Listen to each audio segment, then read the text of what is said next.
अस्सलाम वालेकुम व्यूअर्स। क्या आपने कभी सोचा है कि एक चीज हरकत किए बगैर एक जगह से दूसरी जगह कैसे पहुंच सकती है? क्या फिल्मों में दिखाई जाने वाली टेलीपोर्टेशन कभी सच हो सकती है? आज हम बात करेंगे क्वांटम टेलीपोर्टेशन की, जो साइंस फिक्शन नहीं बल्कि साइंस की हकीकत है। क्वांटम टेलीपोर्टेशन का मतलब क्या है? ना कोई चीज गायब होती है, ना नमूदार, बल्कि एक जर्रे की मालूमात यानी कि उसकी क्वांटम स्टेट एक जगह से दूसरी जगह मुंतकिल हो जाती है बगैर उसे हरकत दिए। यानी अगर आपके पास एक जर्रा ए है तो उसकी हालत जर्रा बी में चली जाती है और ए की हालत खत्म हो जाती है। ये अमल तीन अहम मराहल पर मुश्तमिल होता है। Number 1, quantum entanglement. अब दो ज़रात इस तरह जोड़ना कि वो एक दूसरे से जुड़े रहें, चाहे कितने भी फासले पर हो। दूसरा, पैमाइश या मेजरमेंट। पहला जर्रा मेजर किया जाता है और उसकी मालूमात खत्म हो जाती हैं और दूसरे जर्रे पर उसके असरात गालिब आ जाते हैं।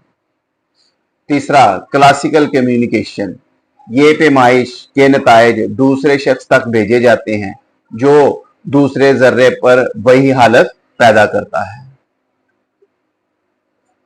व्यूअर्स, ये कोई फिल्मी तस्वर नहीं बल्कि हकीकत है कि आज तक साइंसदान एटम्स, इलेक्ट्रॉन्स और आयंस पर भी कामयाबी हासिल कर चुके हैं और पहली बार ये टेलीपोर्टेशन 1997 में फोटॉन्स पर कामयाब हुई।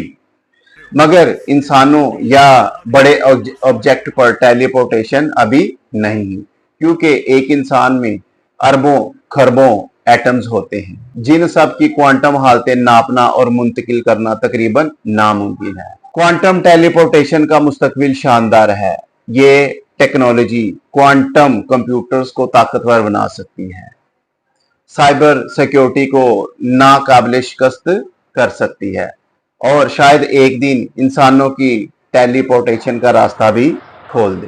दोस्तों, क्वांटम टेलीपोर्टेशन एक हकीकत है, मगर फिजिकल टेलीपोर्टेशन नहीं बल्कि क्वांटम मालूमात की मुंतकिली एक हैरानकुन अमल है और आने वाला वक्त इसको साइंस की दुनिया में इनकलाब बना सकता है। व्यूअर्स, अगर आपको यह वीडियो पसंद आई हो तो लाइक, सब्सक्राइब और शेयर जरूर करें। और क्या आपको लगता है कि एक दिन इंसान भी टेलीपोर्ट हो सकेगा? कमेंट्स में अपनी राय जरूर दीजिएगा। अल्लाह हाफिज।